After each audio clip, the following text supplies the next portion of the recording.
Hey everyone, welcome back. Ready for another deep dive? Always. You know, sometimes I feel like we're so focused on the short term, right? Like what's happening right now, quarterly profits or the next election. But what about the long game? Right. That's what we're looking at today with this framework that you shared from umodel.org. It's called the Universal Model of Sustainable Governance. Big name. I know, right? Yeah. Quite a mouthful. Yeah. But it's about way more than just boring governance stuff. It really is. What I think is really interesting about the U model is how it tries to figure out, like, how do we create systems of governance that are thinking about the long term, not just the short-term gains, like you were just saying. Exactly. And they set up some pretty clear principles and goals. Okay, so let's break this down. Yeah. They use this metaphor of a table. Oh, okay. Stay with me. All right. It actually makes sense. Okay. So a table needs strong legs to stand right. And they say that for a fair and peaceful society, you need these three core principles: code, credo, and rights. Exactly.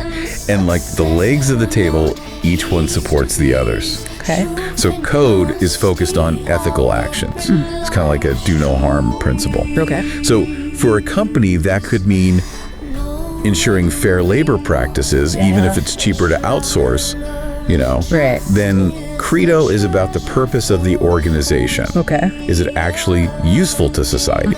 Is it really serving a need? Interesting. And then rights is all about setting realistic expectations for everyone. For individuals? Individuals, organizations, everyone, really. So like rights come with responsibilities too. Exactly. So it's not just about individual rights then, but about how those rights work within a larger system. Right. I can already see how this could apply to so many different things, not just governments. Right. Like think about where you work. Okay. Does it have like a do no harm attitude towards its employees, the environment? Yeah, that's a good point. What about your city government? Yeah. Do they really prioritize the well-being of the citizens? Interesting. These principles can be used in so many ways. Yeah, it's almost like a new lens to view the world through. Yeah. But they don't stop there, right? They also have these really ambitious goals. Yes. Like reduced public spending and increased productivity, which, I mean, okay. Yeah. Not exactly groundbreaking, but then they add in reduced mortality and increased happiness.